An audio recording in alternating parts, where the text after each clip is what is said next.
Assalamualaikum warahmatullahi wabarakatuh. Salam sejahtera, salam perpaduan, salam perjuangan, salam Malaysia baru, salam Melaka berbau pintar Raja Bersih. Saudari-saudari gila wanakkam sepenya faran mani hamma kai balakum ana bilar syukran maradan faran inturun mundai caran tacau. Jadi tuan-tuan dan puan-puan, hari ini saya ingin memberikan pandangan peribadi sebagai PR practitioner dan juga seorang sarjana dalam bidang public relation, pengurusan krisis, pengurusan media dan seterusnya, bagaimana untuk kita membina image dan reputasi termasuk identiti. It could be secara kolektif, merujuk kepada organisasi, federal, state, local government, GLC, ataupun image kendiri atau diri sendiri. Baik saudara, yang pertama sekali, kalau kita penjawat awam maupun agensi-agensi penguasa, kita mempunyai SOP dan juga disebut sebagai professionalism. Yang pertama, apabila kita mahu mengebahkan kenyataan, informasi, contohnya sekarang ni COVID-19, saya melihat dalam media baru, YouTube maupun Twitter, video-video yang ditulahkan oleh agensi-agensi penguasa, khususnya pegawai-pegawai yang berkhidmat untuk turun padang dan mengawal ataupun seterusnya memberikan didikan, bimbingan, sumbang saran serta peringatan secara konsisten, telus, ikhlas, berterusan.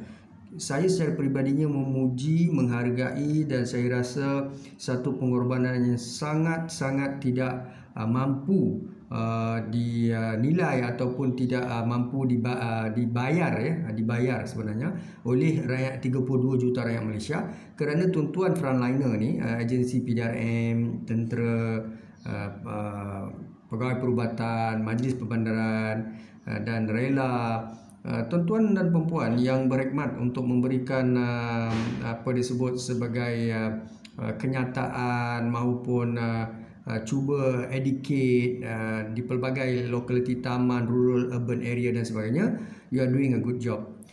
Dan saya juga melihat di sini masalahnya orang awam atau adolescent, teenagers, orang tua ataupun golongan dewasa yang jogging, yang berada di taman.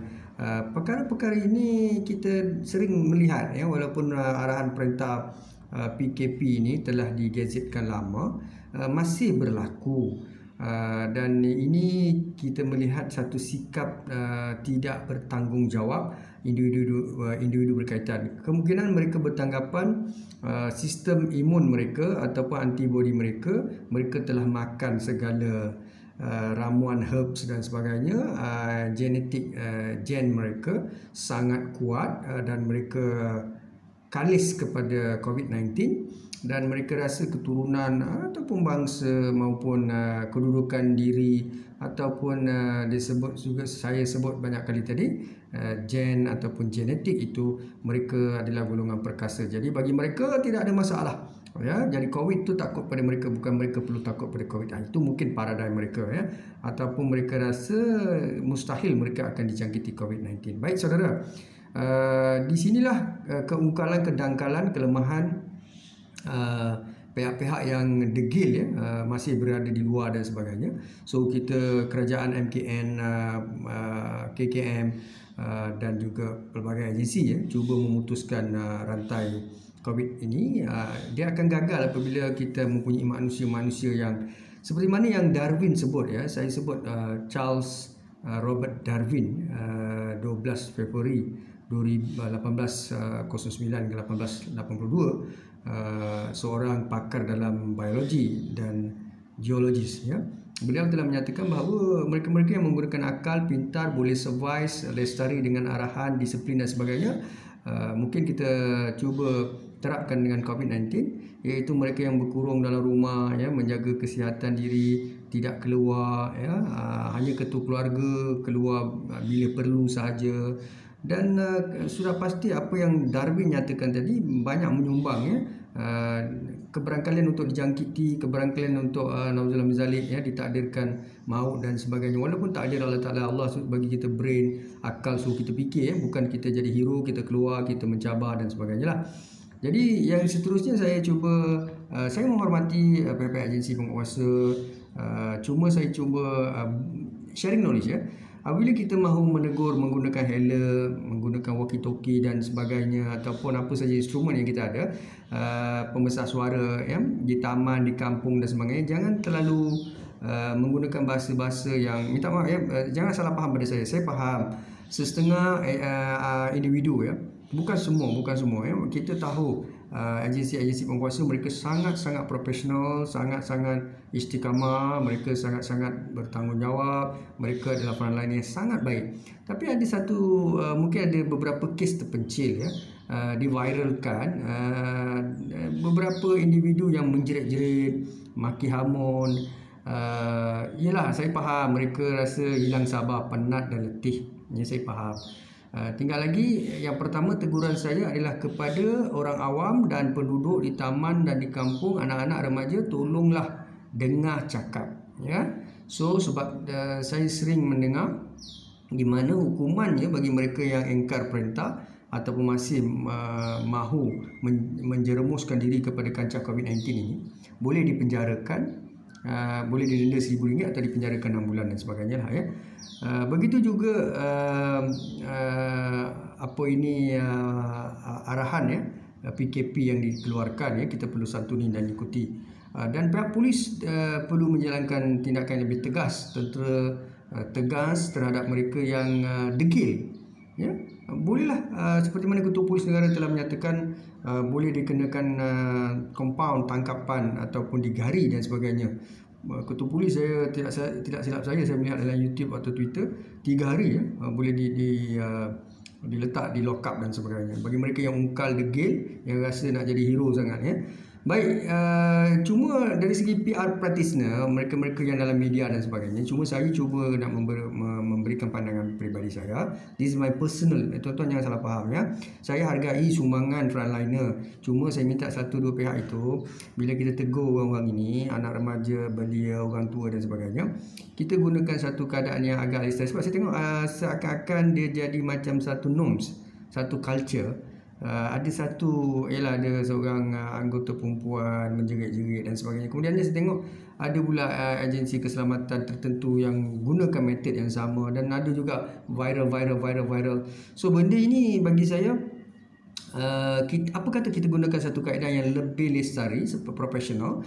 Kita berhenti dan tunggu di sini, pastikan mereka masuk dan kita beredarah ya. Dan saya yakin insya-Allah ya, kita boleh, frontline kita sangat bagus. Anggota polis kita terbaik, tentera kita terbaik, rela kita terbaik, immigration, custom kita terbaik, dan semua agensi kita terbaik ya.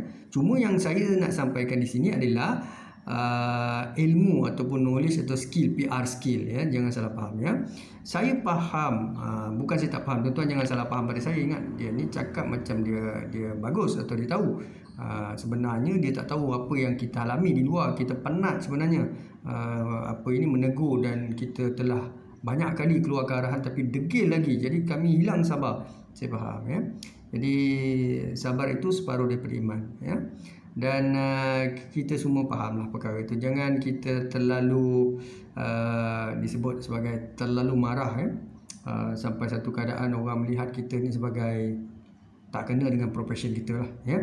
Jadi tahniah sabas kepada semua agensi penguasa, anda terbaik dan jalankan tugas anda dengan baik. Jadi orang awam ni jangan ganggulah polis, tentera, pegawai perubatan dan juga rela dan sebagainya. Kalau tuan-tuan duduk rumah jaga kesihatan, polis pun tidak akan dijangkiti COVID, tentera pun tidak dijangkiti COVID, pegawai perubatan pun tidak akan dijangkiti COVID. Jadi sekarang ni masalahnya, apabila tuan-tuan degil, orang awam ni ya, termasuk rakyat Malaysia 30 juta ni, maka kebarangkalian untuk polis dijangkiti tinggi, tentera dijangkiti tinggi, pegawai perubatan dijangkiti tinggi ya.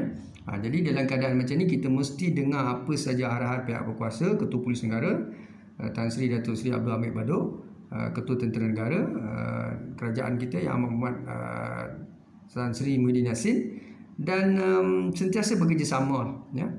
Dan tuan-tuan dan puan, COVID-19 bukan satu virus yang boleh ditepuk-tepuk tangan, digelak-gelak ya, dirasakan okey 14 April selepas tu nauzubillah zalik subhanallah istighfar astagfirullahalazim ya. Dah tak ada lah, jangan fikir macam tu ya. Sebenarnya apa yang sedang kerajaan buat, mereka sedang cuba melihat trend COVID itu dari segi trend dia turun naik dia, ya. Adakah COVID ni sentiasa naik ataupun setelah melakukan larangan ini dia terus turun? Jadi dan bila mana 14 hari atau 2 minggu kita dalam rumah, so COVID penyakit ni dikatakan boleh mati ataupun kuman ini akan hilang, ya, terhadap individu ataupun persekitaran. Kalau semua orang duduk rumah, jadi tak ada siapa dijangkiti, lama kelamaan siapa yang telah dijangkiti itu akan dikuarantin, dipulihkan dan sihat. Maka kebarangkalian untuk kes ini merudum cukup tinggi. Tapi kalau semua orang degil, ya, dan kita perlu ingat kematian meningkat di Malaysia, dah 20 lebih. So tolong ni satu lagi nasihat saya hormat, ya, doktor pakar, doktor profesor dalam bidang masing-masing, ya. So doktor perubatan dan sebagainya, tetapi saya merujuk kepada beberapa saranan, ya. Orang India ni dia ada daun bambu atau bepalai, ya. Bepalai. So tolong dapatkan daun ini dan dikatakan 20 daun ini dimasukkan dalam 4 cawan air, rebus, kemudiannya lepas dia dah agak sejuk sedikit ataupun suam, tapis daun tu keluarkan dan minum airnya, ya. Amalkan kalau boleh dalam seminggu, ya. So insyaAllah saya dipahamkan segala sesak nafas, demam, running nose dan sebagainya hilang. Saya dipahamkan begitu, ya. Sebenarnya saya tahu daun bambu atau bepalai ni banyak kebaikan dia. Biasanya ditanam di hospital, di taman-taman, kawasan perumahan orang India, di temple-temple mereka, ya. So tolonglah rebut peluang ini daripada tak ada ikhtiar, tuan-tuan, ya. Daripada kita duduk termenung, baiklah kita ikhtiar apa-apa, ya, di samping kita bergantung kepada perubatan moden, ya, ataupun perubatan doktor dan sebagainya. Sebenarnya daun bambu tu tidak ada kesan sampingan langsung, tak ada, ya. Dia bagus untuk diabetik, ya, cuci darah kita dan sebagainya lah. So tolong tuan-tuan, ya. Syukran dan Assalamualaikum warahmatullahi wabarakatuh.